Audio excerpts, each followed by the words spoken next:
I now call a regular council meeting to order for Monday, September 23rd, 2024. Before we start the meeting, we'd like to acknowledge that this council meeting is being held on the homeland of the Tanaka people. We have one late item for consideration this evening, item 8.4, a report from finance regarding the Cranbrook Alliance Church's permissive tax exemption. I would move to add the item to the agenda. With that, can I get a motion to adopt the agenda of the regular council meeting of Monday, September 23rd, 2024 as amended? Mover Councilor Ray, Councilor Popoff. All in favor? Opposed? That's carried unanimously. Thank you. Can I get a motion to adopt the minutes of the regular council meeting of Monday, September 23rd, 2024? Mover, please. Councilor Stetsky. Councilor Bassett. All in favor? Opposed? That's carried. Moving right into bylaws. We have one bylaw tonight for consideration. It's the zoning amendment bylaw number 4169, 2024. This bylaw is at council tonight for consideration for first, second, and third reading. Can I please have staff provide a brief overview of the report? Santana? Hello, good evening, Mayor and Council. Tonight I present to you a zoning bylaw amendment to the CD4 Baker Park Development Zone. The proposed amendment is to bring in additional density, different housing forms, and update the current siting dimensions that are for the existing residential.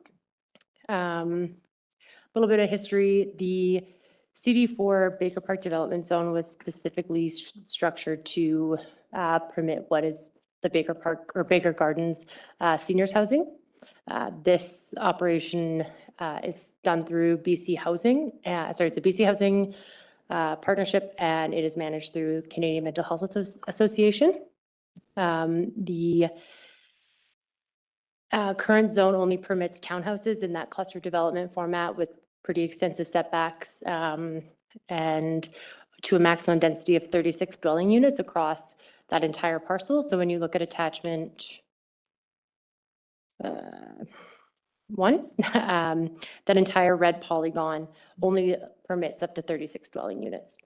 So in its current zoning. So this proposed update is to increase that density, but mostly to differentiate between the different development zones. You'll see we have Area A, Area B, and Area C.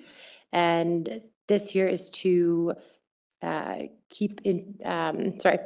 is to maintain the setbacks respective to the Baker Gardens housing developments, and then incorporate medium density or site regulations that would be appropriate for a medium density development in that Area C zone. The what else? The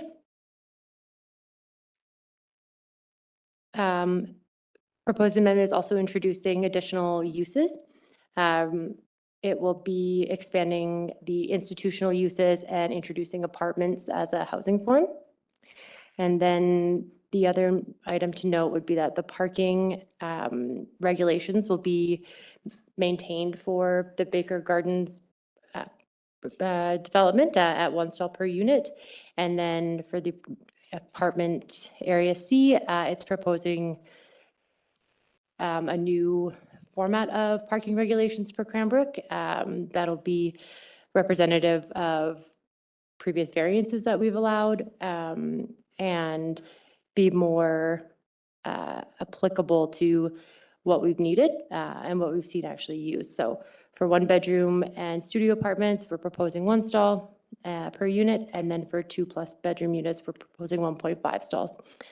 This amount of parking was determined to be appropriate due to the location of the site being right downtown. It's within less than 500 meters of the transit terminal and in close, like walking distance to downtown amenities for working individuals. So if council has any questions about the proposed amendment or the draft bylaw, I'd be happy to take them. Thank you, Santana. I will read the motion, then we'll go to some discussion. Can I get a motion that council provide first reading of the City of Cranbrook zoning amendment bylaw number 4169, 2024? Mover, please. Councilor Ray, Councilor Bassett. Discussion. Councillor Peabody. Sorry, Santana, I'm just trying to clarify. So would the maximum density in Area C be 30 units? Is that what that says in here? Yeah, sorry, through Councillor Peabody through the chair.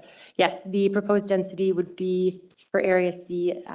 We're introducing maximum densities.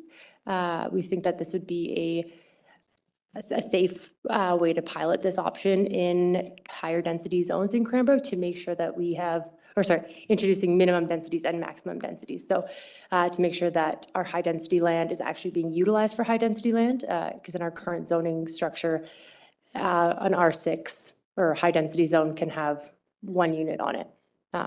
So yes, the proposed density is between 20 to 30 units. Okay, great. Thank you. Councillor Popov. Santana, with this zoning recommendation, does that mean we're not able to consider childcare as part of the build out? Through the mayor to Councillor Popov. Nope, it is section 0.2 of the draft zone under permitted uses. Accessory uses is listed, daycare, childcare, facility, and group care is listed as a proposed use. So the answer is yes. Yes. Thank you. Thank you. I certainly support the motion, but a quick question. How is the infrastructure down that area to support something of this scope? Mayor Price, the current infrastructure, want to discuss with the engineering and public works department that the infrastructure would support that amount of density. So there'd be some easements that we'd have to legalize, but because some of the current access to those properties isn't formalized, but according to engineering staff, it's sufficient to support that density. Good, thank you. That's really good news. All those in favor? Opposed? That's carried unanimously. Thank you. Can I get a motion that council provide second reading of City of Cranbrook Zone Amendment Bylaw number 4169 2024? Mover, please, Councillor Graham, Councillor Popoff. Discussion. All in favor? Opposed? Carried unanimously. Thank you. Can I get a motion that council provide third reading to City of Cranbrook Zoning Amendment Bylaw 4169 2024? Mover, please, Councillor Stetsky, Councillor Bassett. Discussion. All in favor? Opposed? Carried. Thank you. Moving on to new business. The first item of new business tonight is from the Engineering and Development Services Department regarding remedial action order for 22 Briar Avenue Northwest, Cranbrook, and Velco Hotels Limited, Inc., number BC 0316312. Can I please have Paul provide an overview of the report, please? Good evening, everybody. After several discussions with the owner and with relatives of the owner, and we have made no progress with other developers that have come in to consider the Valco Hotel Knights Hall site, we feel as a city we should start taking some action against the friable materials that are on site. And the potential for airborne carcinogens in the area. So we have put out to tender, and we found one quote on a material called FiberSet. And FiberSet is basically an acrylic acrylic kind of substance that sticks to the debris and then somewhat calcifies and hardens. And our plan is to do 4 layers of this, and this will prevent the majority of the airborne carcinogens from becoming loose, or even the materials from becoming even more friable, until we can get to a potential legal solution with the owners. Thank you very much, Paul. Can I get a motion that council approve the remedial action order as follows?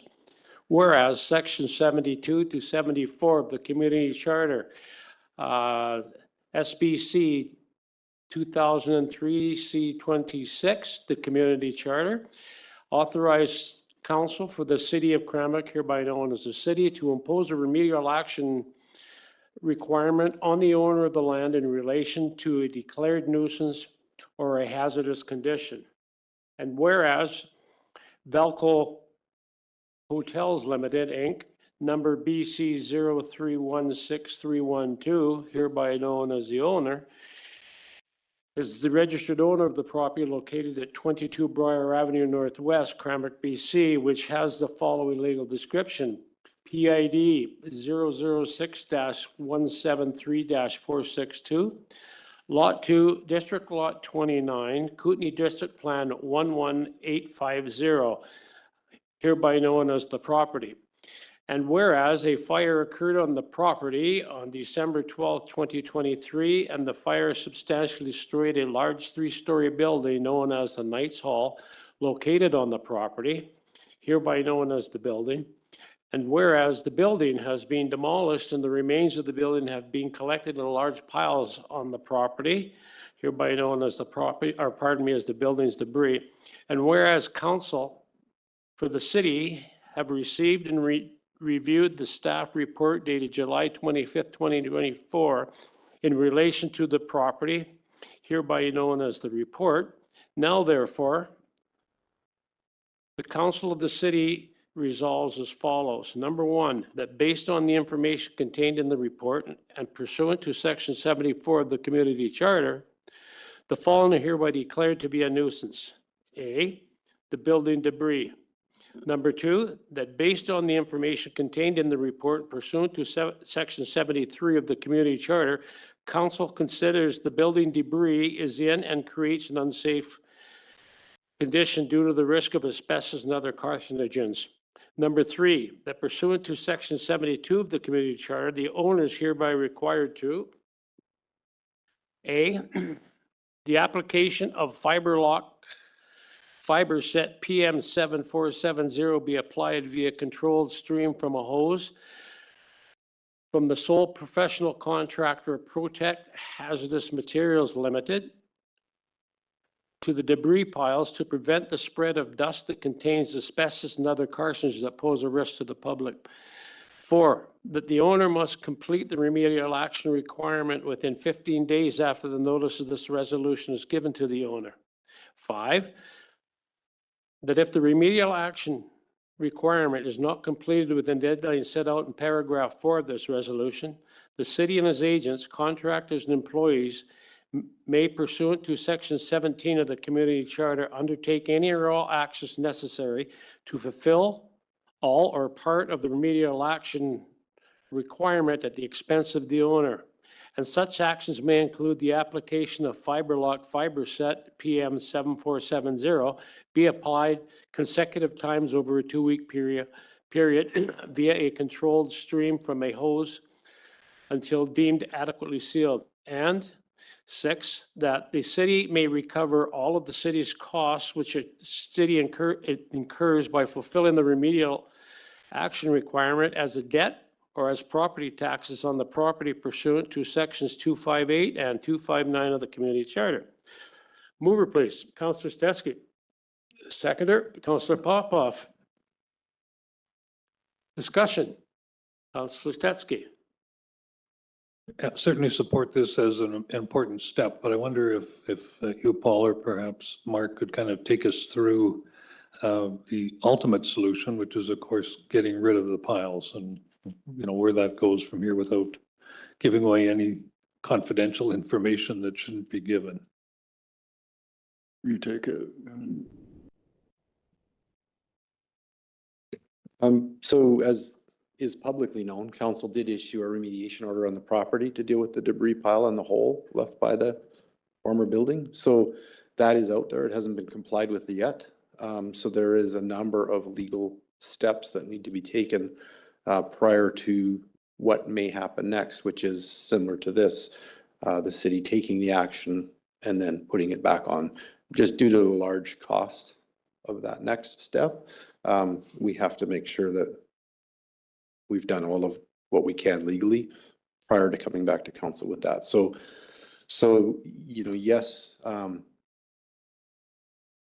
pile being there is not what the city wants, and yes, council did issue an order. However, it has not been complied with and the deadline has passed. But like I'm saying, there is a number of legal steps before the next thing that comes out to the public can be made public, I guess. And thank you, Mayor. If this is going to go on for a long period of time, I'm wondering whether it would be of some value to put up some kind of a visual barrier along that route, whether it's a wooden fence or something like. I hope this problem gets resolved before needing to do that, but just the fact that as you're driving by, it doesn't present Cranbrook very well at all, of course, and maybe out of sight, out of mind.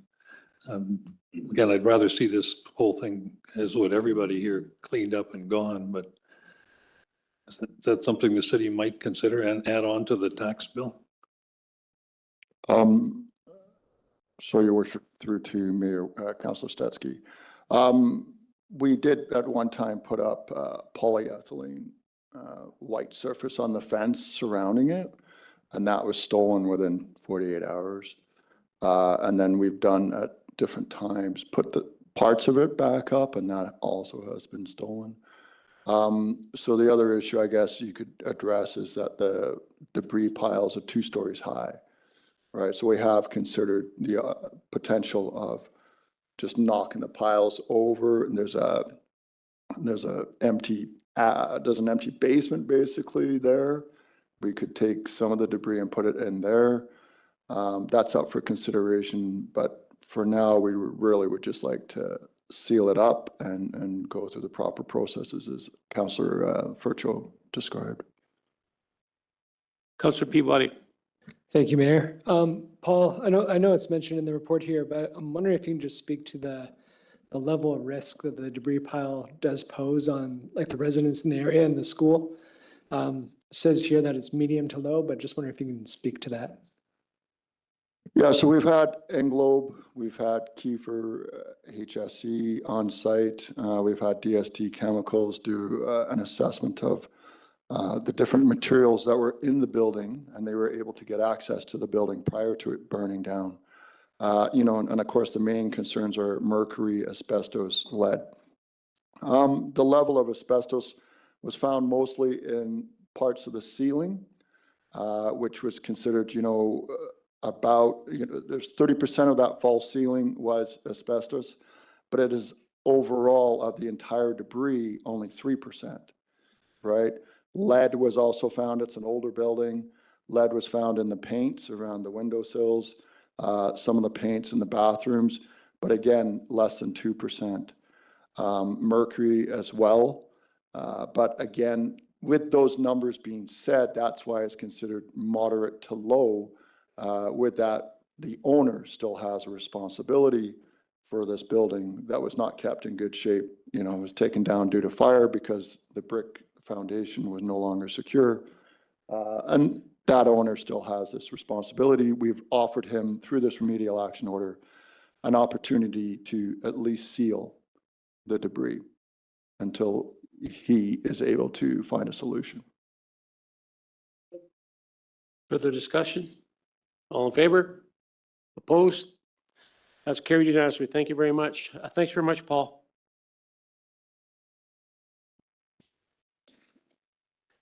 Uh, 8.2, the next item of new business is also from Engineering and Development Services Department regarding a regional community-to-community event for the Tanaka presence at Canadian Rockies International Airport. Darren Brewer is going to give us an overview of this report. Floor is yours, Darren. Thank you, Mayor Price. I am here today seeking a council resolution that supports us hosting a community-to-community event with Ockham and the Tanaka Nation to celebrate the installation of a cultural display at the Canadian Rockies International Airport. So this came out of our tourism master plan work. This installation, I won't repeat everything in the background here, but the The map has been installed at the airport. If you were to travel out of the departure lounge today, you will see the map and this cultural installation already installed. But what we would like to do through the UBCM Community to Community program is bring together the elected officials at a yet to be determined date, probably sometime in November, to celebrate the installation of this cultural installation. Can I open up the floor to any comments or questions from council? I'll get a motion first, then we'll go to discussion. Can I get a motion that council direct staff to complete the required documentation, provide overall grant management, and host a community event? Mover, please. Councilor Graham, Councilor Popoff. Discussion. All in favor? Opposed? That's carried. Thanks, Darren.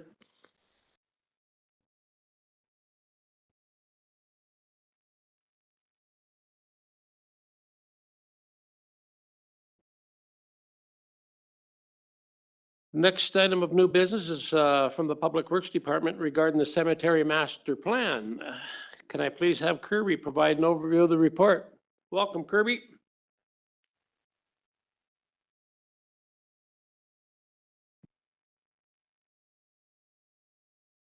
What my laptop?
Hello, sorry about that.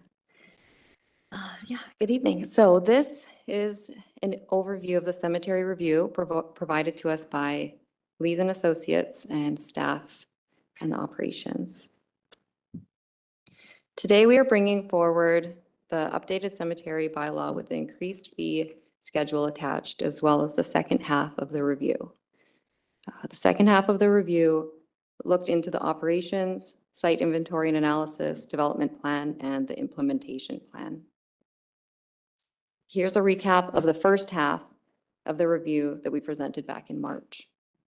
We went over the current and proposed prices, rate comparisons, operating costs, and the perpetual care fund.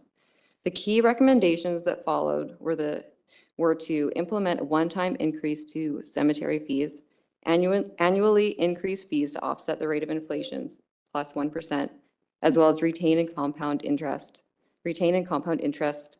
income of the perpetual care fund. The graph on the left shows if we stay status quo, the investment income of the perpetual care fund will cover 9.3% of the current care costs. The graph on the right shows if we assertively increase our prices and no longer withdraw its annual investment income, the investment income will cover 92% of the current care costs. Moving forward to the second half of the review, starting with operations, it's broken down into three main parts: administration and organization, operations and service delivery, and care and maintenance. Some examples of items that were discovered during the operations review were that the administration spans over 3 departments, causing inefficiencies. There are gaps in the standard work procedures. We should consider bringing sales in-house. We also used to have a space for individuals and families to go to purchase interment lots, but we don't have that anymore. And there's a lack of backup administrators, and there's a need for further training on records management software. So the key recommendations to address these concerns would be create a new administrative role under the Public Works Department, ensure having trained backup administrators, bring external processes in-house, establish an appropriate, comfortable location to meet with families, create a budget for marketing, create standard workplace procedures, and implement a landscape management strategy. Through the site inventory and analysis, there were challenges that were recognized in areas that stood out as needing improvement.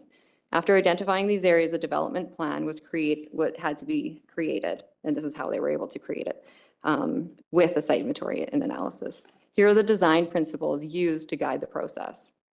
Maintain the park-like feeling, improve the circulation and flow of pathways and roads, introduce wayfinding and signage, establish peaceful and tranquil gathering spaces for small groups, and very importantly, expand the internment capacity and increase the internment and memorialization options.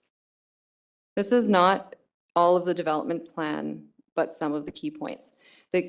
And these improvements are needed cemetery-wide. Looking at access and circulation, as you can see in the design here, we could create a formal pedestrian crossing from West Lawn to Old General Cemetery to increase the safety and accessibility between the two cemeteries. Pave Borden Road West for dust control and plant a hedgerow to improve frontage. Throughout the cemetery, we can reduce the number of driveways and create clear pathways to improve overall flow within the cemetery and develop pedestrian pathways for people to explore the mature forest. Wayfinding and signage. Enhance the main entrance at Cobham Ave, just like in this picture here. Add a new entrance sign, a kiosk. You could also add a kiosk at the entrance to the Old General as well. Implement vertical section markers along with the current flat markers to improve visibility and ease of navigation. In the undeveloped area behind and around the mausoleum, you could add a memorial tree grove. Bring the city's memorial tree program into the cemetery. Instead of purchasing specific trees, families can purchase a plaque that will go on the memorial wall within the grove. 2 stages of expansions that are outlined here, A being the first, which is recommended to begin development in the next 5 years. It will include both casket and cremation burial lots, cremation walk and garden, and a green burial section. Additionally to the expansions, is recommended to add more seating throughout the cemetery and trees to the newer sections. Between the expansion A and the tree grove down in the left-hand corner, there's a proposed operations yard and building with the front of the building facing out to the cemetery with a welcoming entrance for individuals and families to go to meet with an administrator to purchase interment lots. A phased implementation plan is recommended for the development of the cemetery concept. Best practices are that the cemetery should maintain a minimum of 10 years worth of available interment sales. Currently, it's estimated that we have 5 to 7 years of cremation lot sales and 8 to 10 years of casket lot sales remaining. It is recommended that we implement an infill strategy in the next 1 to 2 years that would be replacing some of the underutilized pathways in the interment space in areas that are almost at capacity.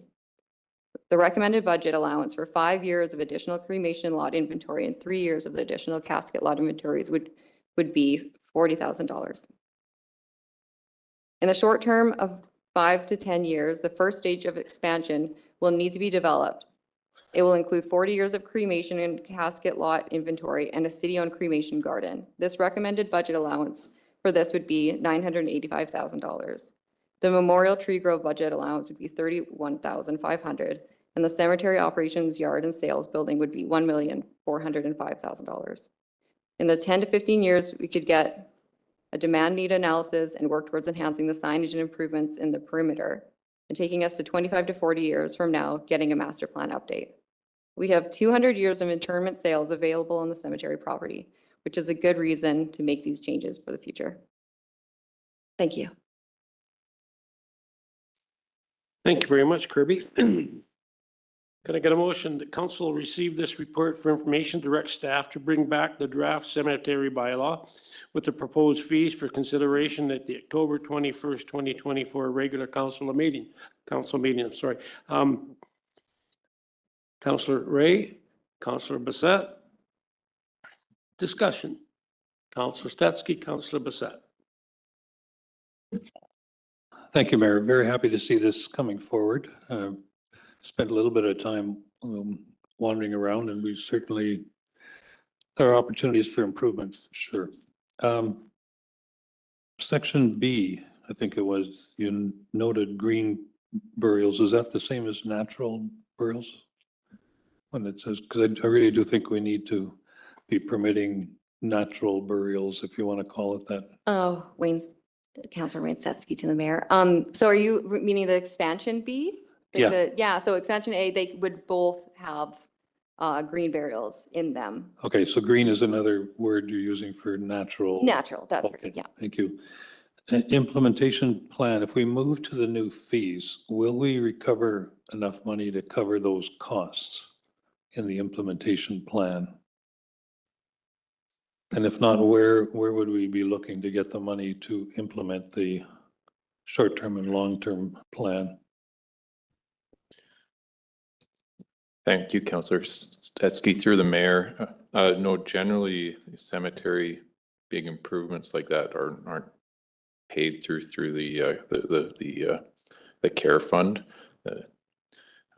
We need, the idea would be with the increase in fees would go into the perpetual care fund to eventually make the cemetery sustainable in perpetuity. So where would we get the money to implement them, which would, if you add it all up, it's several $1 million. Where would that come from? Do we have a fund already in place that we could be borrowing money from, or will it be new taxation? And maybe it's a question for Charlotte, I'm not sure. Like, do we have any reserve funds that would cover those, or is that be something new? That would be something new, Councillor Stetsky.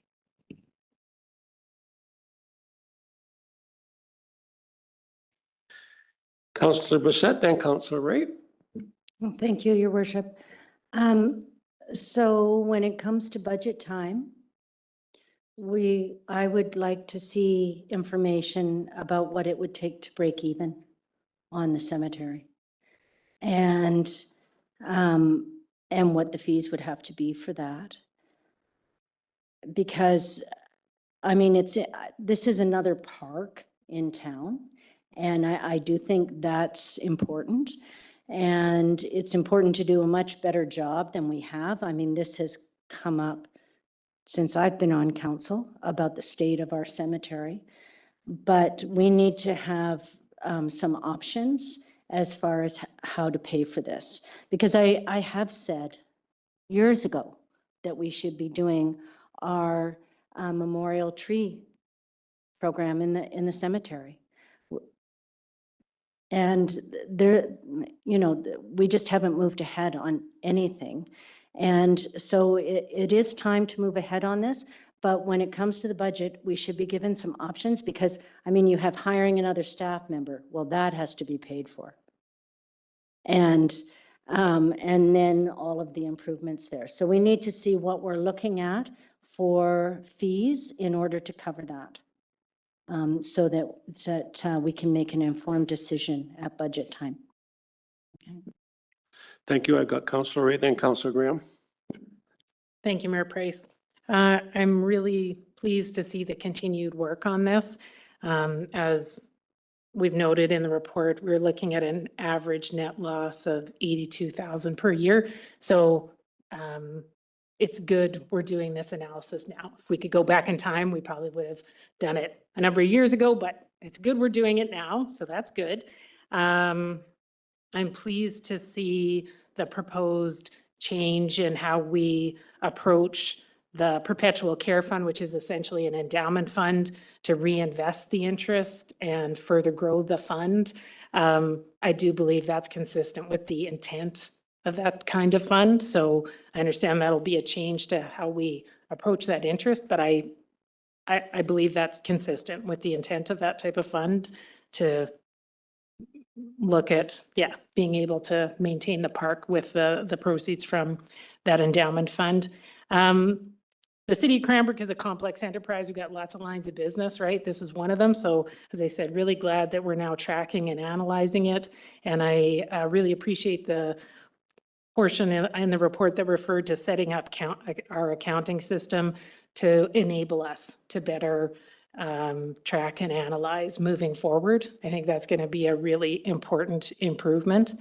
I agree with Councillor Blissett. I think it's a good recommendation to look at integrating the Memorial Tree Program into the cemetery. So our family has used that program, and it was great to be able to choose your tree and choose your location. But we need to have a program that's doable for both the city as well as the residents who use that program. So I think this would be, I think that's a positive change that still provides a service to residents, but I believe it would be more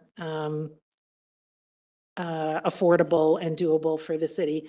One small item that I'd like to mention, in terms of the historic aspects of the cemetery in particular, I believe there's heritage value there. I know Jim Cameron in years past, and I've never been able to attend it, and I wish I had. Jim has given historic tours of the cemetery and talked about notable folks. And Keith Powell's written a book about one of the folks who's in the historic cemetery. One of the Swiss guides is buried there.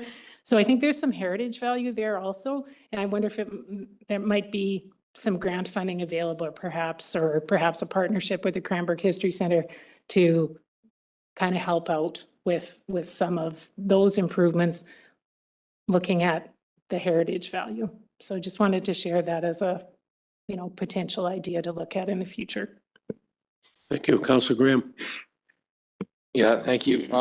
Yeah, I think just a couple points. I think it's good that we're headed down this road, and we've got a good report now in front of us to take all of these things into consideration. But I do believe that we need to look at a way that this is break even.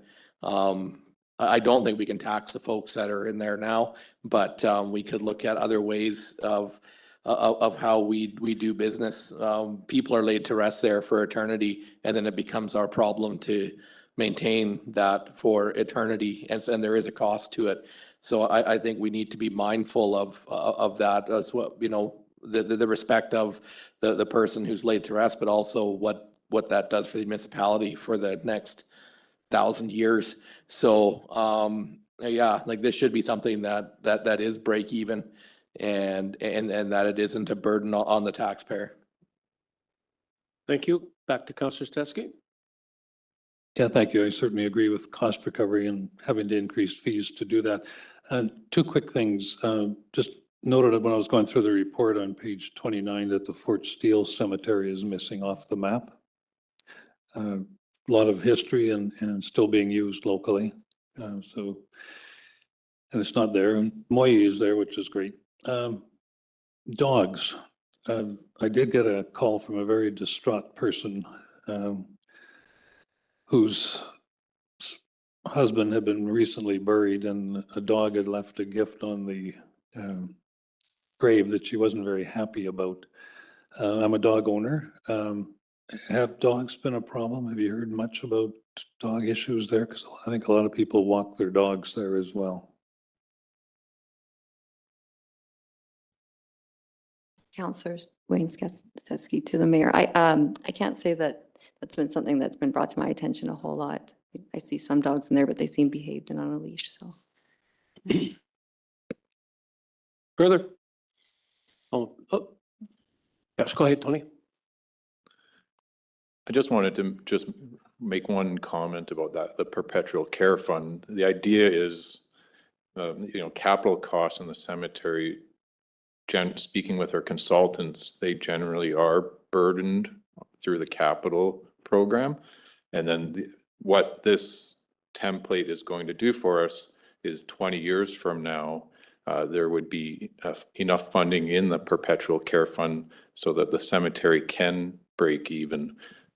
As it currently sits, we're not going to ever make it there. So that's what it sort of fixes it. We can't fix it overnight, but I just wanted to clarify that this plan sort of does correct the issue we're having now where we're subsidizing. Thank you, Tony. Further? Councillor Brissette. I guess I would personally just like to see us break even before that, because we'll probably all be there in 20 years. So, well, we could, I think so, and, or pretty darn close to it. So I think we need to move it up a little further than that, a little faster. Okay, all in favor? Opposed? That's carried unanimously. Thank you very much, Kirby and Tony. Kirby, has our Badger family moved on? They have. It was a little quiet around there for them, I guess, eh? Yeah, good stuff. Okay, next item for new business is from Finance Department. This is our late item regarding the Cranbrook Alliance Church permissive tax exemptions. Charlotte's here to give us an overview of the report. Thank you, Mr. Mayor. So my apologies to council for this coming as a late item. It was just going through my emails in preparation for the actual permissive tax exemption report coming up after this, that I saw that we had made some commitments to the Alliance Church to review their permissive tax exemption situation earlier this year. We made the commitment at the end of last year saying that we would meet later this or early this year, and we haven't had a chance to do that. So I put this report together. It is a little bit lengthy, but I'll try to just sort of summarize it for council. So the Alliance Church is has a very unique situation in that there are 3 parcels that make up those 2 facilities, because there's actually the church and the school, and a daycare as well. So under the community charter, a church, a place of worship, is statutorily exempt, as is the land on which the church sits. Council can grant a permissive tax exemption under section 2242F of the community charter, land surrounding a church. And we've done that on the 1 parcel. I believe I attached a map for council's reference. So we've done that. There is a permissive tax exemption on all the land around the church. In addition, on that parcel is the Kootenai Christian Academy. That piece of the parcel is also statutorily exempt, the school and the land on which it sits. So that parcel isn't an issue. It's the other 2 parcels. So the other 2 parcels are classed Class 6 and Class 8. So Class 6 is typically business and Class 8 is typically recreation. Churches are classed Class 8 and schools are classed as Class 6. So I know this is getting very detailed. This has been going on for quite a long time. BC Assessment has been contacted by the Alliance Church, as has the city, on numerous occasions. And it has been pointed out to us that, BC Assessment doesn't have anything to do with the permissive tax exemptions. That's correct. But BC Assessment is the one that goes in and assesses the land in terms of what's statutorily exempt and what's not. So certainly it is a partnership between the city. Well, perhaps partnership's not the right word, but we take information provided by BC Assessment in assessing the applications that come through. So the 2 parcels that have no building on it, those 2 parcels are not at all eligible for the 2242F exemption, which is the land around a church. It all has to be on the parcel.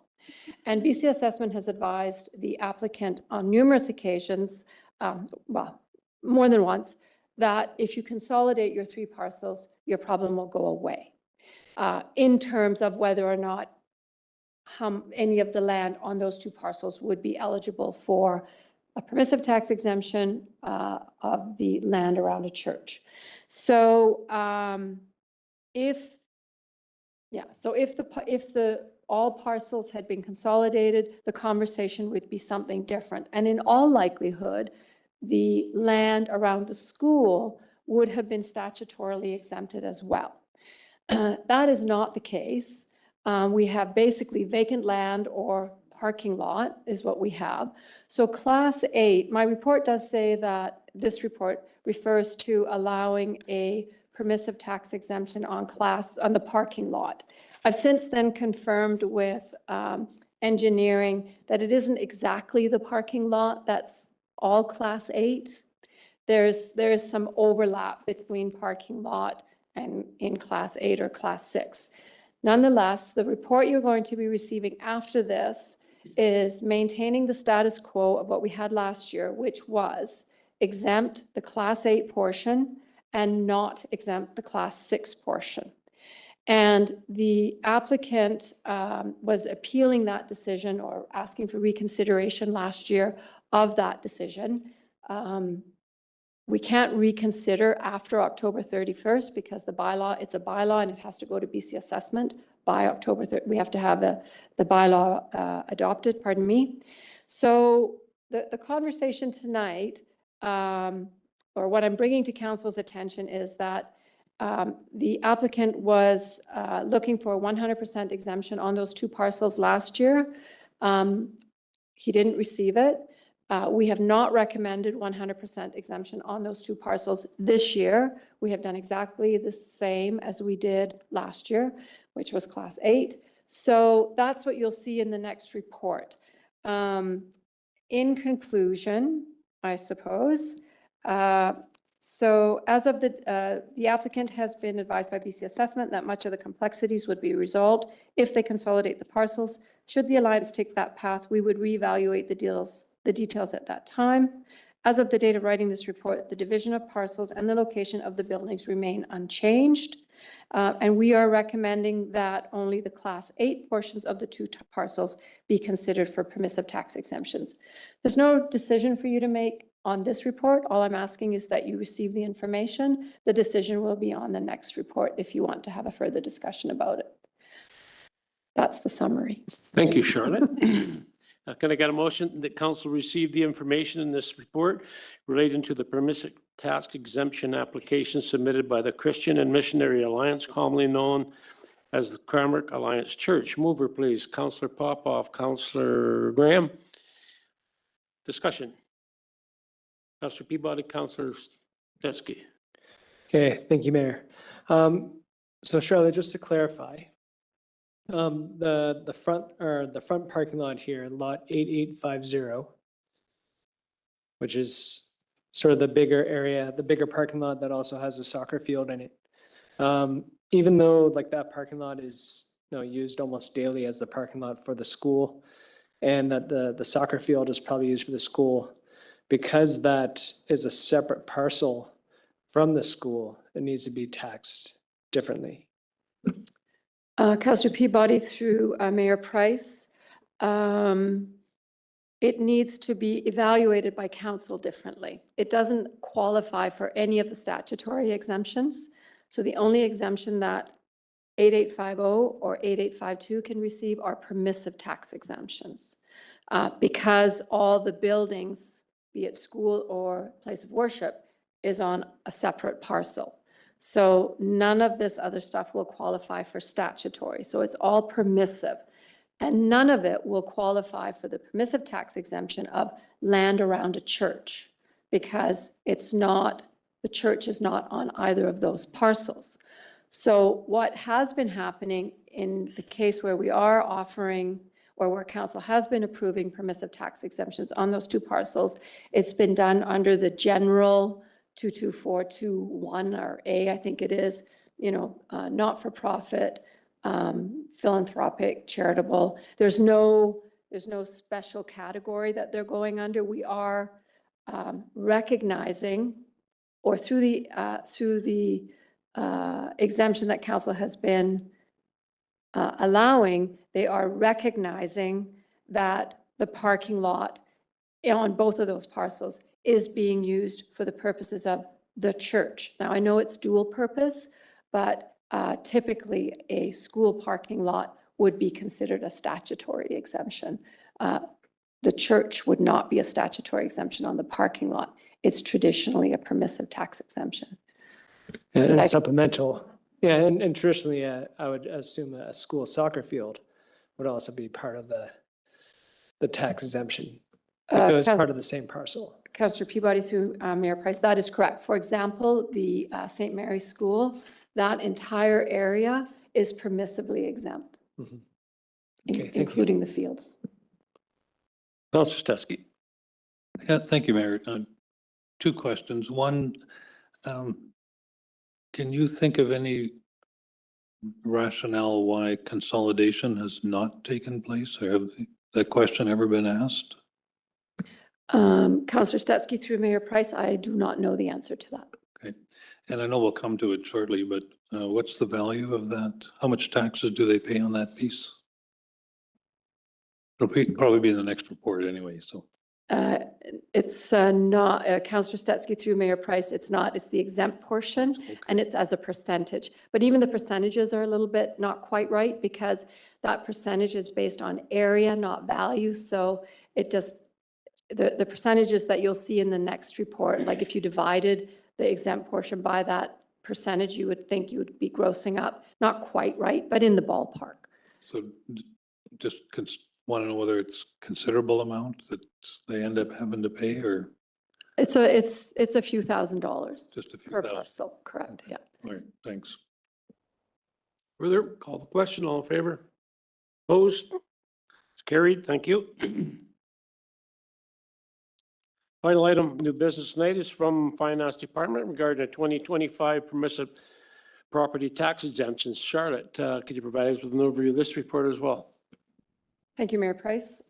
So this is one of 3 reports for this year regarding permissive tax exemptions, but this is the first of the typical 3 that you would see. It's essentially a listing of what of the applications that staff have reviewed based on the guidelines in the permissive tax exemption policy. And they are then coming forward for council's consideration so that we can bring the bylaw back for 3 readings at the next regular meeting and have the bylaw adopted by the deadline of the October 31st. So I think I'm just going to skip over to page 2, because page 2 is sort of where I talk a little bit about the items that are special to this year, or that apply to this year. So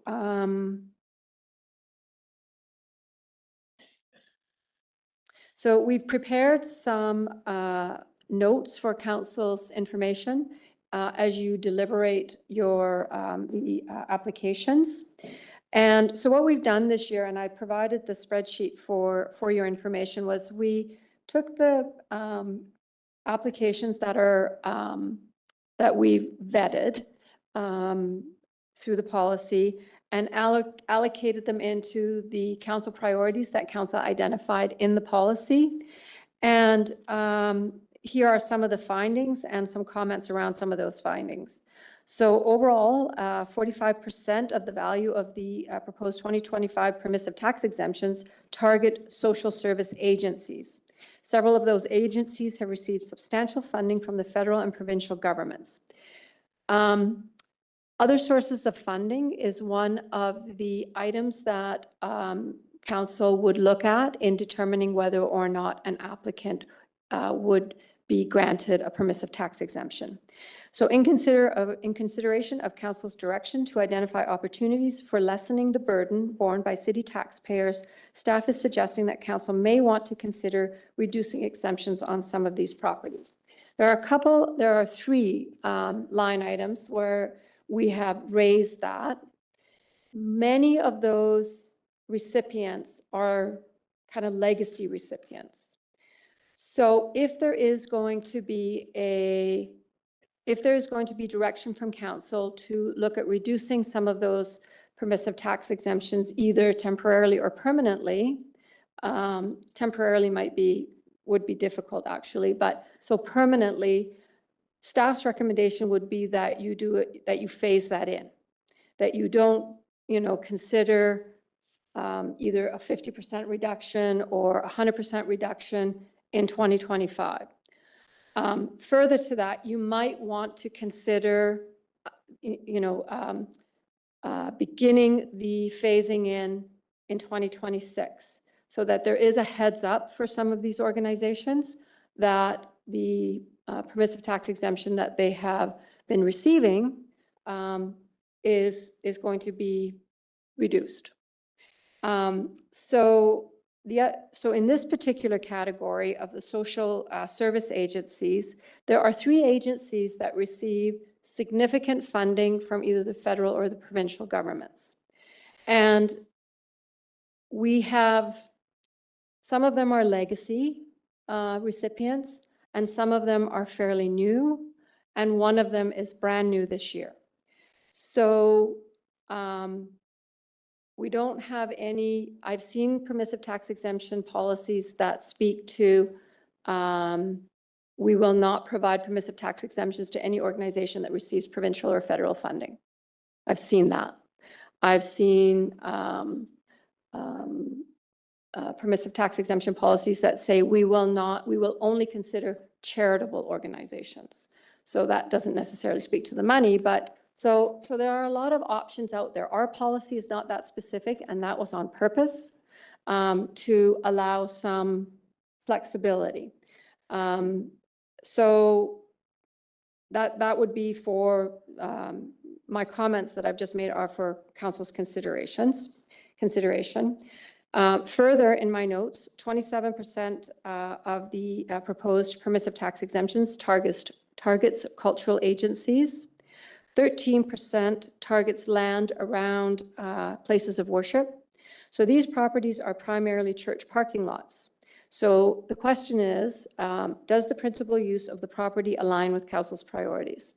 So that I've also seen other municipalities start looking at church parking lots being reduced to 50%. Currently, all the church parking lots in Cranbrook receive a 100% reduction or exemption. So again, where I've seen that done, it has been done, it's been phased in. And the next item is, so 6% of 6% targets special needs and supportive housing properties. And then 6% targets athletic or recreational properties. There are 2 applicants in this priority category, KISA and the Cranbrook Golf Club. So one of the items that council considers in their deliberations is the need for the service. So in terms of KISA, I would say there are no other indoor sports playing fields in Cranbrook. There are other golf course golfing opportunities in and around Cranbrook. So all of those suggestions are made for council's consideration, particularly in light of the other discussions we're going to be having during this budget season. Just offering up some suggestions to council, because I know this is difficult. I know these are challenging decisions. If council is interested in taking a closer look at these, I would perhaps ask council to consider that we get together in 2026 and hammer this out a little better, as opposed to council feeling like this decision has to be made tonight, because I do need a bylaw by October 31st. We could schedule a special meeting between now and the next regular meeting of council in order to have that discussion if you're interested in having this impact the 2025 permissive tax exemptions. One thing I will point out is that the permissive tax exemptions will not impact our 8.59 or 5%. It's what the permissive tax exemptions do is they spread the or concentrate the payment of taxes on a smaller group. So the more permissive tax exemptions you grant, the more those taxes have to be paid by the non-exempt taxpayers. So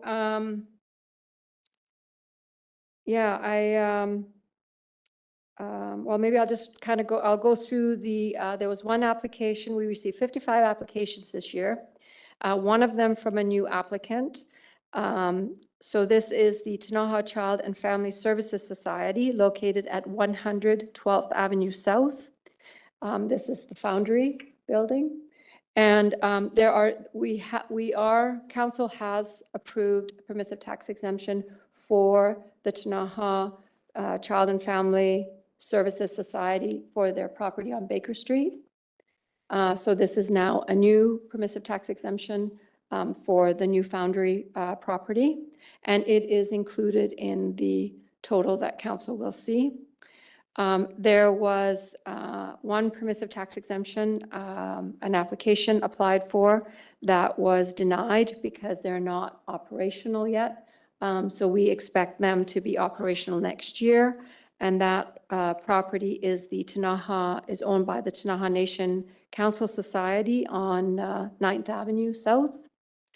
And then based on updated lease information that we received this year, and some of it came out last year, staff are recommending changes in the exemption percentage for the 2025 taxation year for the following properties. So one is the Chamber of Commerce.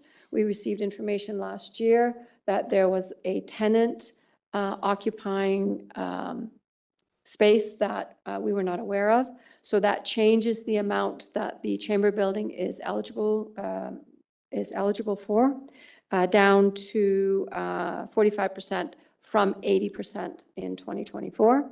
And then the Community Connection Society, so another item or another property rather, where we received new information.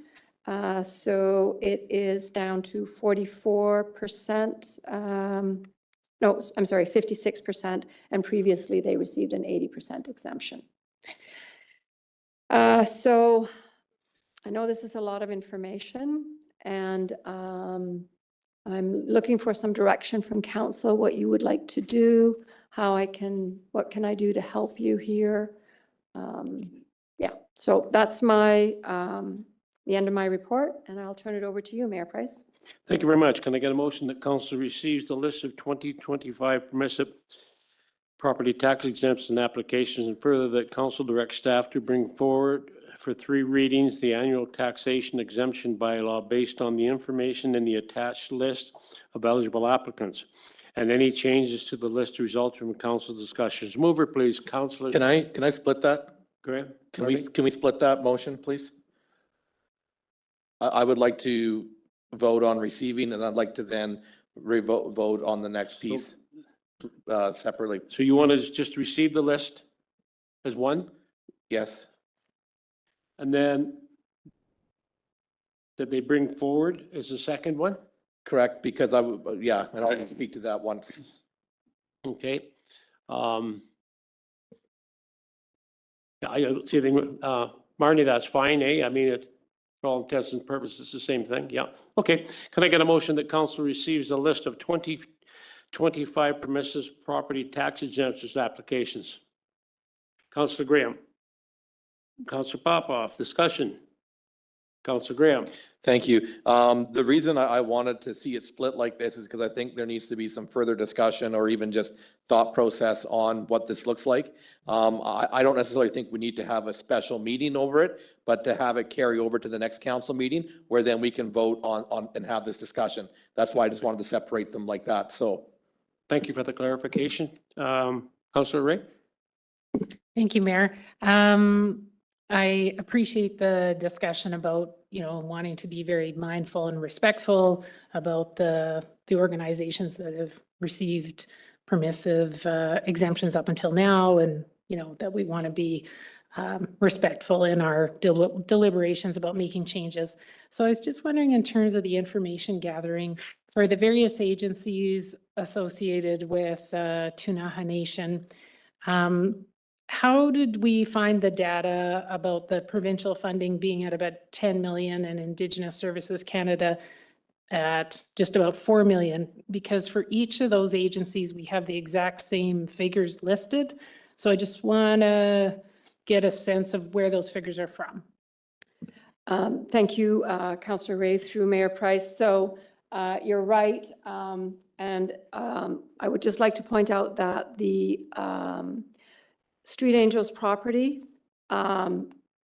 is not under the same financial umbrella. We received separate financial statements from that, so that's my error. So there are 2 properties. One is it's the Ktunaxa Child and Family Services.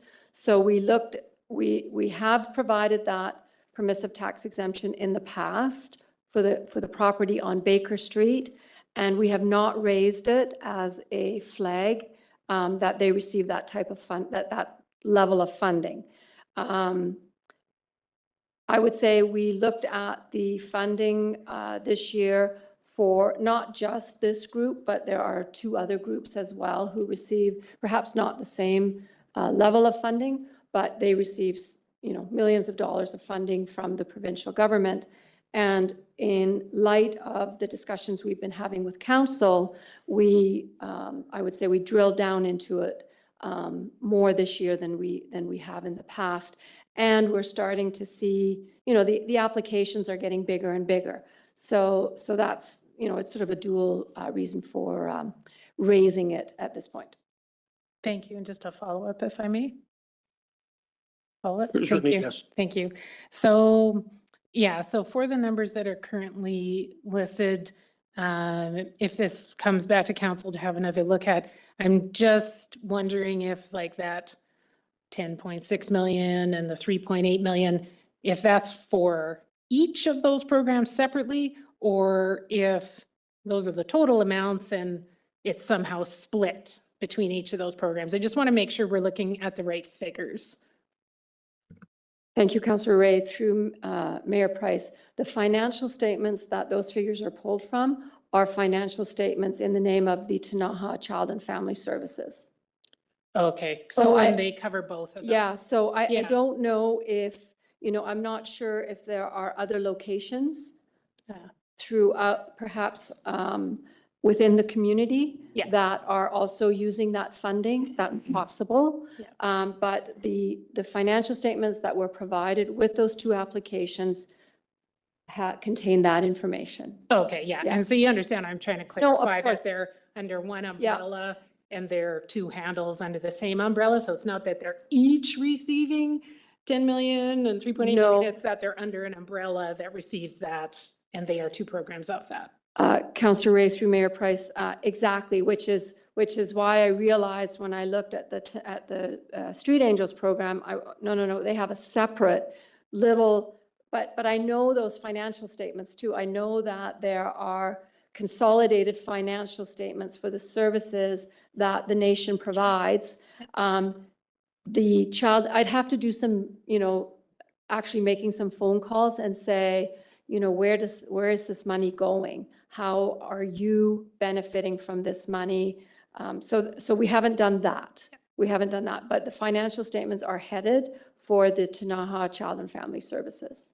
And just one more very quick follow-up, if I may, just thinking again about, like the information that would inform council's deliberations, thinking about a breakdown of membership of the Cranbrook Golf Club of adults versus youth, and then similar for KISA, a breakdown of membership of adults versus youth.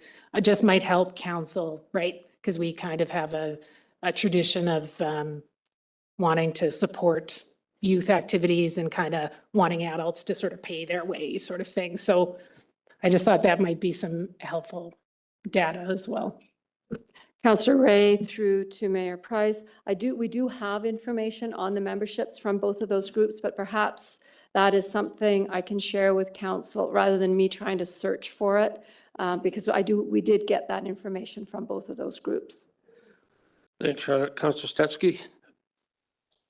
Thank you, Mayor. We've never really looked at whether other agencies that are tax exempt have been receiving federal or provincial funding that I'm aware of. Councillor Stetsky, through Mayor Price, no, we honestly haven't. And it's been, I would say that the permissive tax exemption program, like the grants to organizations program, not just in Cranbrook, but in all communities, both of those streams are under a stronger lens today than they ever have been. So there are lots of communities having this discussion around permissive tax exemptions, as well as grants. So I'm trying to figure out how we would set limits or reasonable number and whether we really want to go down that path. In other words, if an organization gets $20,000 from the provincial government,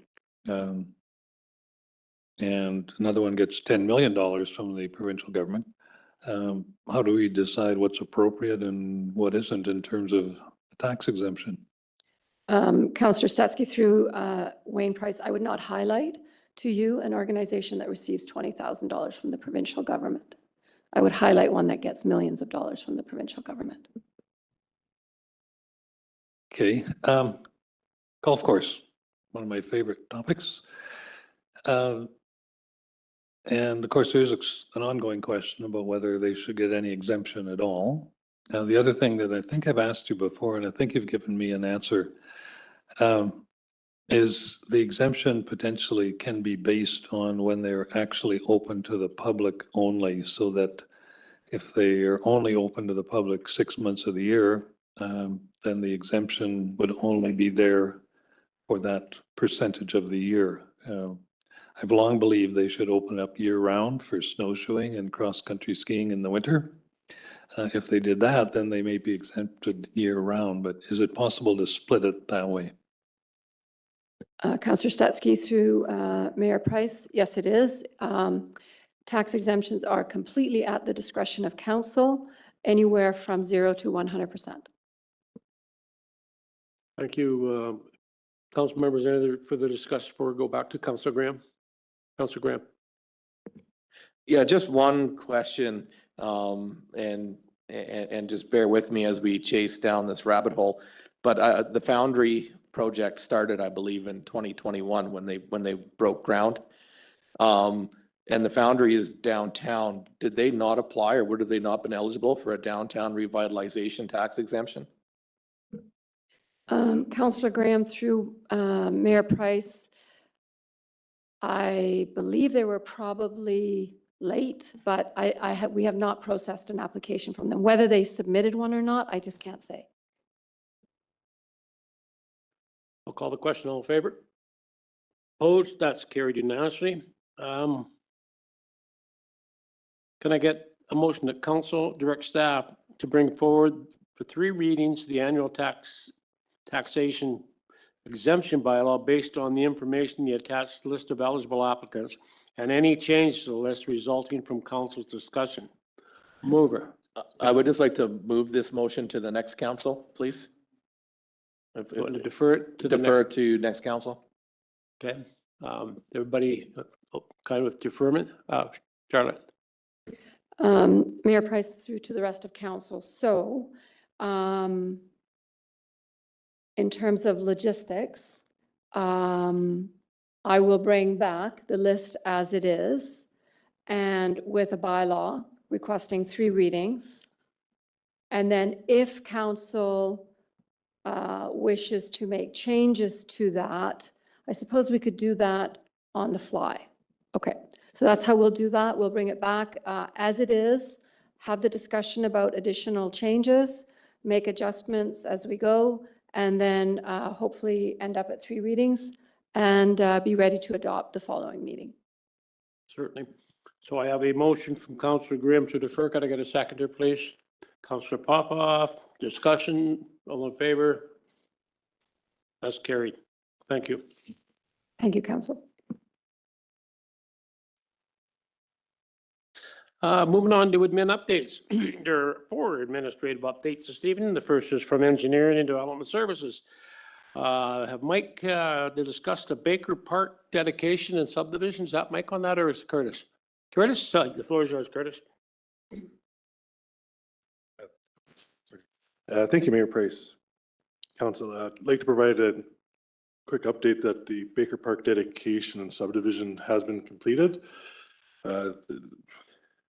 This dedication increased the size of Baker Park, reduced the size of the RV campground while creating separate lots for the campground, the senior center, and the pressure reducing station. With the dedication of the park, it secures the park for for the time to come essentially until the voters of the city of Cranbrook decide if council wanted to ever remove the dedication, require elect or assent through referendum, essentially, or an AAP process.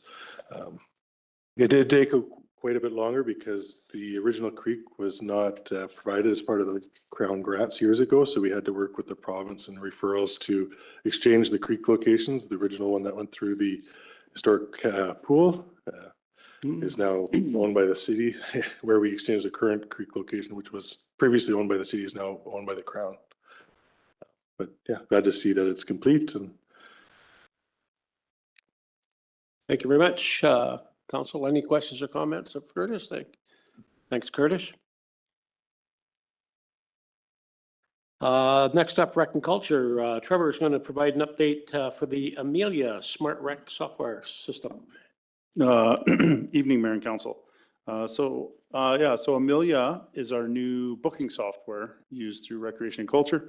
It replaced Perfect Mind. Our contract expires in October of this year. Moving on to a little bit more advanced software that'll give us better reporting, a better user interface for all of our residents, and more statting and whatnot, cleaner look for, and a lot easier for our staff to use as well.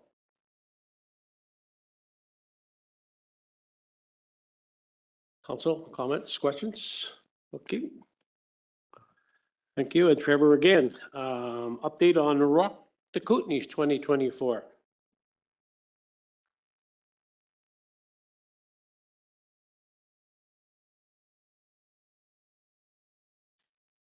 Just I have a little presentation for you here.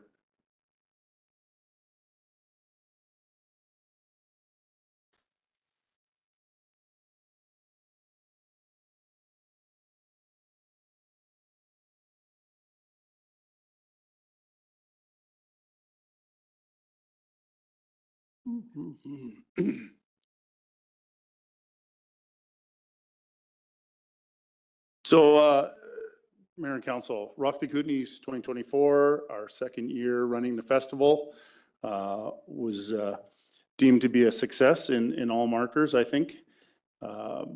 Some information and metrics and data from the festival itself. So we did roughly 2,000 ticket transactions, which relates to about 10,000 individual tickets over the 3 days. And similar to last year's geographic data, 30% are from Cranbrook, 30% from Alberta, and 36% from other BC. Doing the math, that leaves about 4% from elsewhere. And based on credit card transactions, the data we have from the postal codes associated with those credit cards, the list of transactions from afar away, as you could see on the list there. Dubai, Japan, some American states, and all across Canada. So, excellent.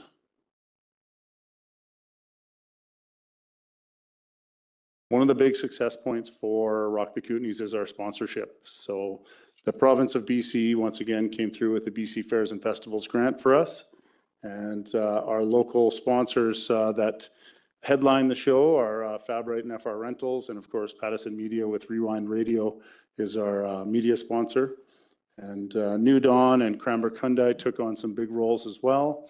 And you'll see some of our smaller sponsors up there: Chemly Interior Transport, Top Crop, Culligan Terrace, and Pepsi.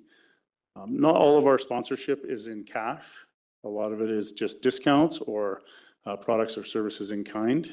And that without that, Rock the Kootenays would be a struggle to produce from a financial standpoint.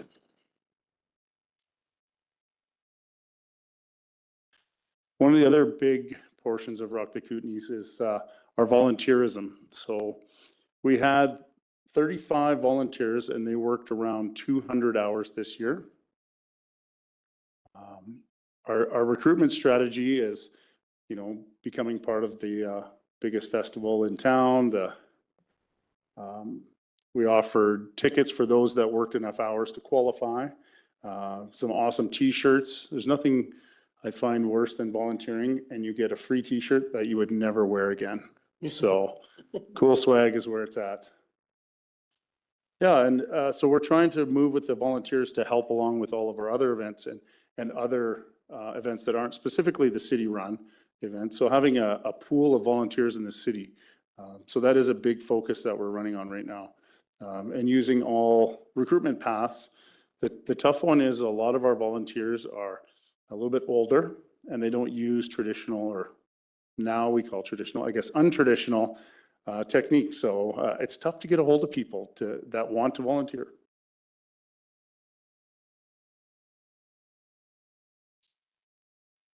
And here we run down to staff. So as you know, Rock the Kootenays Festival is not something we do as our mainstream work. It's sort of off the side of our desk, off the corner of our desk. It starts now. We already have a preliminary lineup for next year. We've already worked on ticketing for next year. We're working on securing contracts for next year. So it is a 365-day venture. And about 6 weeks to a month out is when it really ramps up. This year we had our operations and events manager, Steve Bell, really stepped up. He took all the learnings from last year and incorporated them and was the champion. So kudos to Steve for sure. And all the other recreation and culture department staff and the rest of the city staff that came out to help and to volunteer to ensure that Rock the Kootenays was a success.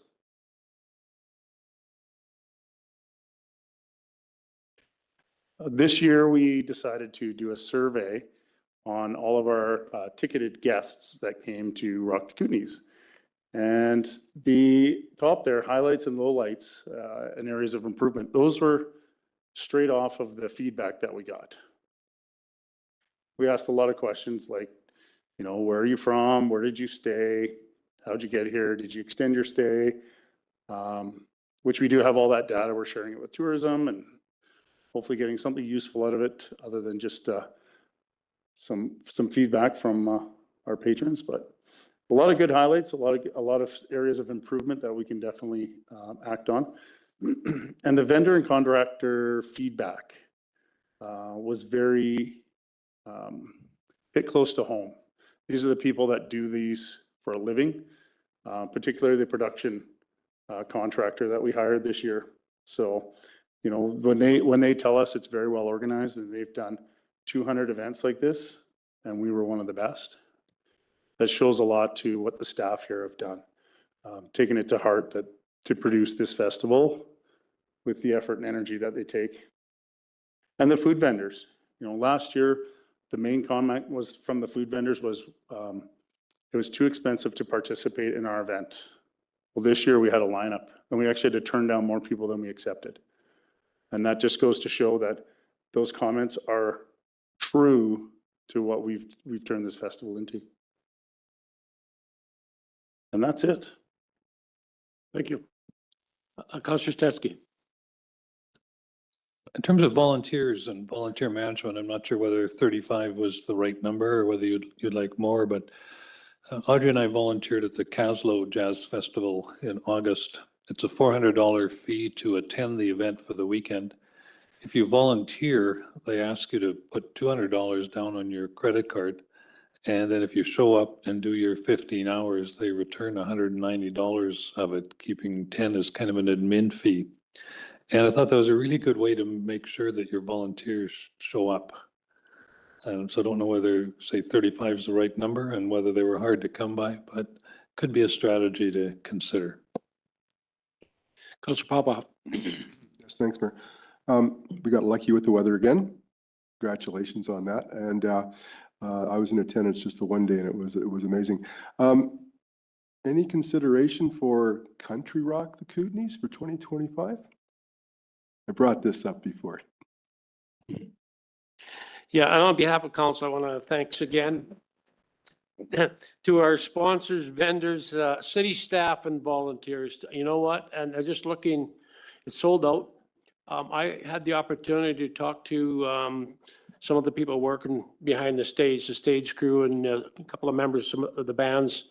And this is what they do. They've hit that age in their life, that stage in their life. This is what they do. There's a passion now for them. And a number of them said, it doesn't get any better than what it was out there on this one. So it was well ran, the whole vibe, everything was good. And if, you know, again, when you look at where the ticket sales were from, I think it's certainly on the map. And, you know, prior to this, I had a chat with Trevor, you know, about risk, you know, where's the city? And we've talked about this, you know, as a council, where does the city draw the line that we're all in on an event and we back off and let somebody else, right? I mean, it's the taxpayers' dollars we're playing with, you know, if we're losing money, it's great. And these types of events, if you don't manage them properly, it can be a big loser. So just the way this was broken out, and hats off to you know, our events people. This was broken out, and if you see how the profit was all shared, there was risk amongst all the parties. The city didn't take on all the risk in this. So you know what? We come out with a nice profit on this. So thanks again. Again, just by the interest, I think this one's on the map and this one could be around for a long time. So thank you very much. Next up, back to Trevor again. Maybe you got a solution for this one. An update on the Western Financial Place emergency replacement of boiler number 1. Thank you, Mr. Mayor. So Western Financial Place, it's the heating, domestic hot water, and pools are heated by 2 main boilers.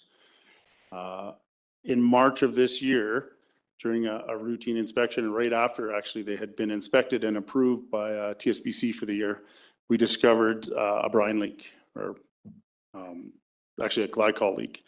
And subsequent to that, we do our investigation for repair. And it, as you can see in my report, that it took a while to find out if this was fixable. And it's determined that it's not. It's beyond its expected life, which is contrary to our asset management, which I'm gonna talk to you a little bit further. But finding a solution for a 24-year-old boiler system is not easy. So we investigated using a temporary system, renting or purchasing a temporary boiler in order to replace the 3.3 million BTU boiler with one boiler. The engineering firm came in and talked about splitting it into 2 smaller boilers. And the city's HVAC plumber came up with a solution where we brought in 4 sort of off-the-shelf type smaller boilers that combine to create 3.4 million BTUs. That's the plan we are going with. This 4 smaller boilers with a proper manifold, it'll be somewhat plug and play to our system, and we will be able to put together a full assessment of our boiler system. The engineering report came out and said that our 6.6 million BTUs is undersized for the size of our building. So the original order of boilers was not big enough for what we do. So subsequently, we've done, prior to my coming to the city, there's been a on-demand system put in the Zamboni Bay so that we can fill our Zamboni with hot water for resurfacing the ice. We put in a DHRC to help heat the pool, which is a high efficiency system, which actually saves us money in the long run on utilities. So there has been stuff done in the past to help mitigate this small problem of 6.6 to just over 8 million BTUs of necessary heating. The boiler itself was a 2000, installed in 2000, and it has a 30-year lifespan on it. And we are at 24 years and it is useless. So there are 2 boilers. That means we still have one that is fully functioning and operating within its parameters. That's today. So this assessment with the engineer is happening now to determine what's next. If we just continue to keep putting in smaller boilers to add up to 6.6 million or 8 million BTUs, is that the right way to do it? You know, our building, when it's cold out, our building and those boilers have struggled keeping up to keep our pool warm, our building heated, and our shower's hot. From a financial standpoint, the boilers come to $125,000 plus tax. The installation is estimated to be $80,000 to $100,000. We've done a sole sourcing for the boilers to have them built and ready to be here in Cranbrook in November. We've done an RFQ to get qualified contractors to install these on our timeline. We've built in a contingency because we don't know about the installation. So we basically looked at this as a $300,000 budget item that's going to come out of the facilities reserve. And notes from finance have the funding of the project will result in a deficit in the reserve in 2028. So this means we're going to have to start looking at our capital projects and stretching everything.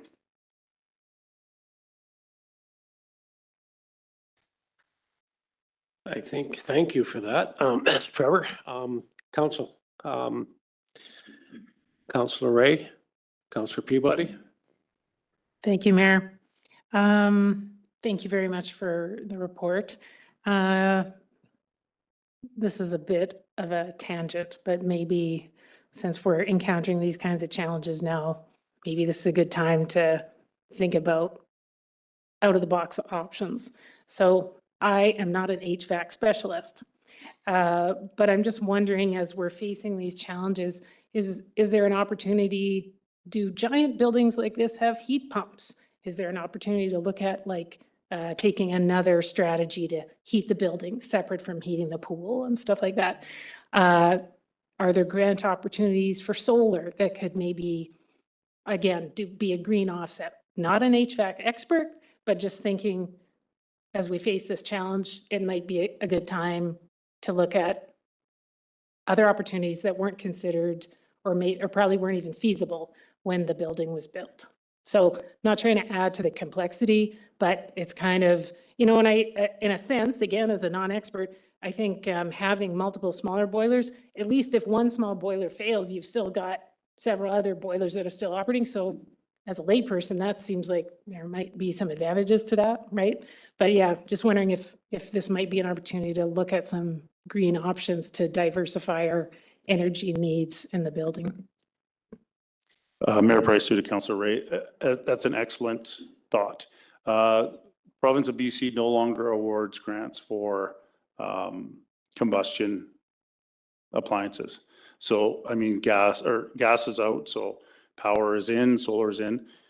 That is what we hope to achieve with our review. So from my understanding is that our system, you can't just take one style of HVAC out and put another one in. It involves a lot more work. I am not an HVAC expert at all, but that is what this review is hopefully going to get us to. This is that sort of emergency fix. By November, if we have cold snaps, it's going to be a struggle keeping that facility open. We're going to have to make decisions as to what gets cold and what stays warm. Trevor, yeah. Yes, CEO Fisher. Just since Councilor Ray referenced this building, the last little work we did on the HVAC system in City Hall, we did add 2 heat pumps. So it's, if you go to that corner of the building, you'll see the 2 heat pumps outside, just so you're aware. Yeah. Yep. Councilor Peabody. Yeah, thank you, Mayor. I have a few questions on this, if you don't mind. So with the thought of installing the 4 off-the-shelf boilers, will that be used in conjunction with the one boiler that's still working? Or are we looking at removing the working boiler as well? Mayor Price, to Councilor Peabody. That is correct. So the 4 smaller boilers will be working in conjunction with the 1 big boiler for a combined total of 6.7 million BTUs. Okay. And as Councilor Ray mentioned, if one of those 4 boilers quit, does that affect the performance of the other 3? Is it like sort of in a line, or will we still have 3 functioning boilers? Mayor Price, to Councilor Peabody again. Yes. So the smaller boilers are ready-made off the shelf. They have 4 to 6 weeks construction time, whereas the big boilers take 8 months to 10 months. So if a smaller one did go down, yes, we could still function with, less 100 or 850 BTUs. Yeah. But the return time on it is quicker, and because it is a smaller gas-fired appliance, our HVAC employee, plumber HVAC, with the city can do the work on it, whereas with the big boilers, they're considered A-class, and we need to hire specialists to work on them. Okay. And so you did mention these boilers are 24 years old and hard to source parts. So this boiler that's failed, will we be keeping that as 4 parts for the functional boiler? Mayor Price, through to Councillor Peabody, that's a good question. I have that same assumption. I'm positive the parts are interchangeable.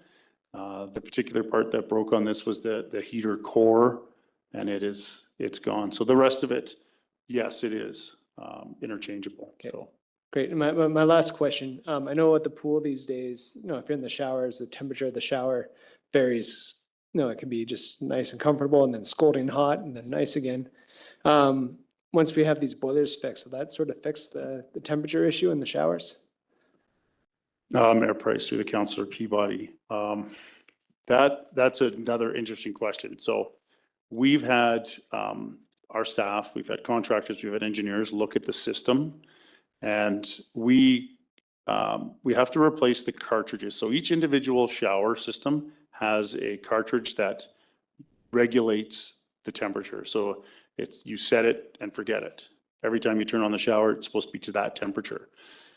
Currently, our system is burning through those cartridges faster than we can understand why. They have a 4 to 5 year lifespan, and they cost between $600 and $800 each. And we've spent a lot of time, effort, resources replacing them and investigating why our showers get hot. So the hope is with this review is that we can separate our domestic hot water from our heating, from our pool heating, so that our domestic hot water becomes on demand and we can set it at the boiler as opposed to setting it at the cartridge. Okay, thank you. Councillor Papa? No? Anything further? Thank you very much, Trevor. Moving on now to correspondence. There is one item of correspondence on the agenda for tonight's discussion, and there is a potential motion regarding the item. The Cranbrook History Center repayment of the city loan. Can I get a motion that council receive the correspondence from the board, Cranbrook Archives, Museum and Landmark Society, Cranbrook History Center received September 5, 2024 regarding repayment of the city loan, and further the council directs staff to work with the Cranbrook History Center on the terms of the loan payment. Mover, please. Councillor Ray, Councillor Lissette. Discussion. Councillor Peabody, Councillor Stetsky. Okay, thank you, Mayor. I think it is important that we do get the History Center board either to a council meeting, if not committee of the whole, just to discuss what is going on with the museum and look into this lump sum as well. Yeah, I think this is a bigger discussion than what we're having tonight. Councillor Stetsky. Yeah, same point. I think it's time that we met with the board as a whole and had a holistic discussion. We've talked about it on and off for the last 2 years. Yeah. Further, all in favor? Opposed? That's carried down. So thank you so much. That brings us to mayors and councillors.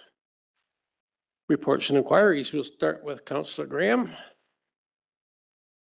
Yeah, thank you, Mr. Mayor. Busy week last week. A lot of us were down in Vancouver at UBCM. Lots of meetings.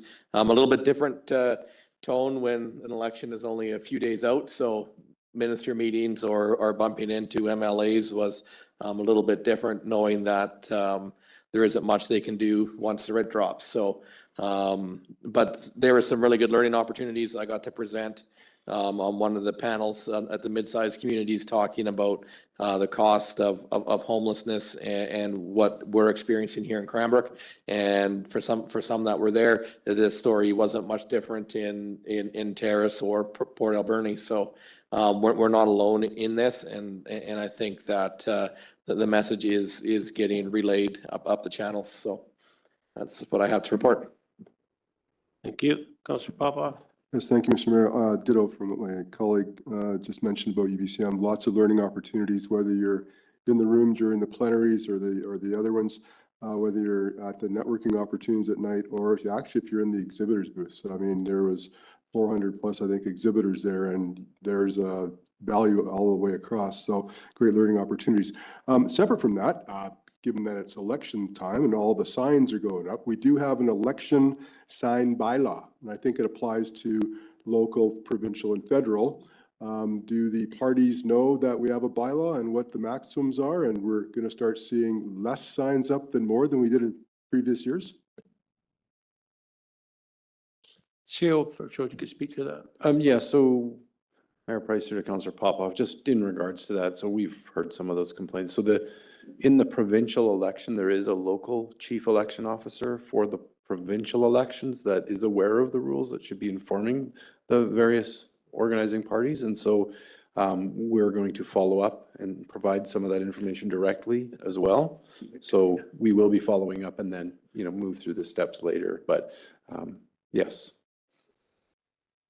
Councillor Ray. Thank you, Mayor Price. It was my first UBCM conference last week, so definitely steep learning curve. I really appreciated the opportunity to be part of our delegation to meet with 4 ministers to advocate on behalf of our community regarding key issues. And even if there's changes in ministers and government, their staff will pass those messages along. So that was certainly valuable. A key takeaway from one of the sessions was the difference between debate versus deliberation. And so the speaker's point was mayors and councils are here to deliberate. So a debate is where we listen to reply and we try to get a sound bite and we do a big zinger, versus deliberation is where we listen to understand and we make the best possible decision together. Doesn't mean we always have consensus. We still may come down to, majority vote, but we're here to deliberate together on behalf of our community. So I thought that was a really good point. I attended a session regarding elected officials who are women, and relatively recent report from the Federation of Canadian Municipalities identified that currently 30% of local government elected officials are women, and they were happy that they hit that goal a couple years before they were aiming for. But of course, the population is about 51.1% women, so we've got a little ways to go to achieve gender parity, along with other factors around diversity. And for mayors, we're looking at about 20% women. So yeah, a little bit of work to do there, but it was a very good session and an excellent conference. Thank you for that. Councillor Bissett. Well, thank you, Your Worship. I was here and I ended up covering for Councillor Stetsky at the Seniors in Partnership meeting. I was there for something else, and then the chair, Sandy Zesnik, roped me in. But it was good. It was informative for me. And also we talked a fair bit about transit. So it was a good use of my time. So I was pleased to be there. With that, I have a few things also to bring up. One person at the meeting brought up about the parking for disabled parking spots downtown near the farmers market, and that those have been set aside, but the problem is that other people are parking there. And I said to her, well, I don't think we have any enforcement on the weekend. So I don't know if the solution is sort of more belligerent signs, something like that, that makes it so that people understand you are not to park here unless you have a disability sticker, something like that, something that's clear anyways, because it's happened repeatedly, I guess. So that's something to think about. we all received some information about the state of Western Financial Place outdoor grounds, and this has been brought up before. I understand, I mean, we are in mid to late September, so we're at the end of that season, but I would say we need to have a solid plan for next year about maintenance out there, whether that is with Public Works or a contractor or something, because something has to be done. We've brought this up quite a few times, and because the current system isn't working. So that, I think, needs to be addressed. And then I was talking to the fellow with Bird Scooters, and he was saying about some areas that are no-go zones. And I wonder if we could get a report back as to why that is. Because, for example, I was saying to him how I wanted to take the scooter up to Regional District. And he's like, well, that's in the no-goes, like it's in the no-go zone because it's right beside the hospital. And then I thought, well, why is that? So he said about Idlewild Park, Elizabeth Lake, and by the hospital. So maybe if we could just hear about the rationale for that decision, that would be appreciated. And then, just about that. And then also Moyer Park storage. What's happened? I was to hear back from staff on that. Is that still to come? Okay, because that's pretty important to the recreation providers in some of the recreation providers in our community. Okay, I think that's all I have. Thank you. You were busy while we were away. Councillor Peabody. I hate to go after Councillor Blissett. I have nothing to report. Councillor Statsky. Yes, thank you. I absolutely agree with Councillor Blissett. And we need proper landscaping around Western Financial Place. Good meetings down at UBCM. We met with 4 different ministers, set the stage, I think, for some further discussions post-election. One of them was around, of course, the need for a detox and recovery center for youth. And there is interest amongst other mayors in both East and West Kootenays, actually, in getting those facilities established in this corner of the province. So I think we have an opportunity to do a joint submission after the election. Just quickly, some of the things from some of the events. I went to one on housing. It was really interesting that Cranbrook is still one of the cheapest places for housing in British Columbia. They had a chart there showing other communities. They had a line showing where Calgary housing was at in terms of average cost, and we were below Calgary. So we should invite everybody from Calgary and from communities all over British Columbia to move to Cranbrook. You can still get a cheaper house. Climate change. I was given a list by a friend actually that works on climate provincially of all of the grant opportunities provincially and federally around climate change, and I did share that with staff and with council. Not surprising, 1/3 of Canada's infrastructure is in poor to fair condition. So of course, we're not alone, we knew that. When we're updating the OCP, there was a suggestion that we should be including natural asset land use strategies. So maybe we can look into that a little bit further, Rob. I'm not sure whether we're looking at natural asset land use as part of our OCP or not. There is money available from the province and potentially UBCM for daylighting creeks, opening up some of the creeks that are buried currently in Cranbrook, and there are a number of communities now looking to daylight the buried creeks. I'd love to see Cranbrook on that list. Also found out there's a BC Multiculturalism and Racism branch, and I've been talking with the director, and I may invite her to come to Cranbrook to talk about multiculturalism and its importance. We'll see where that goes. Now, in terms of an election, there is an election. And just so people know, there is an Elections BC office opened now in Cranbrook. It's at 1610 Cranbrook Street North, and you can go there and vote anytime.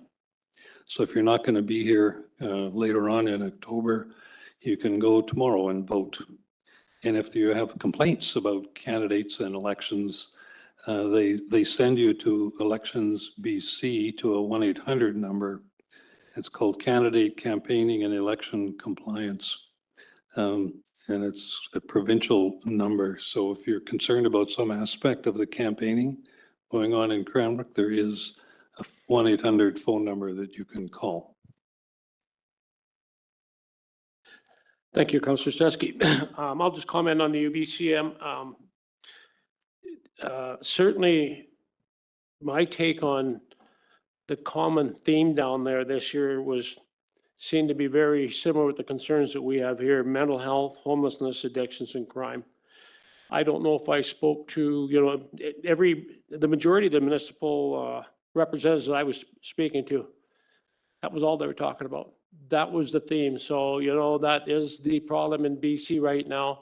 And I don't want to downplay our problem, but boy, there's a lot of these communities that their problems are significantly worse than ours. And so I do understand where, the funding, it's tough. They got to prioritize funding, where we sit. But those are the themes. Some of the, certainly some of our ministerial meetings revolved around a few of those issues. What we did is we have a media release coming out probably tomorrow, highlighting our formal ministerial meetings.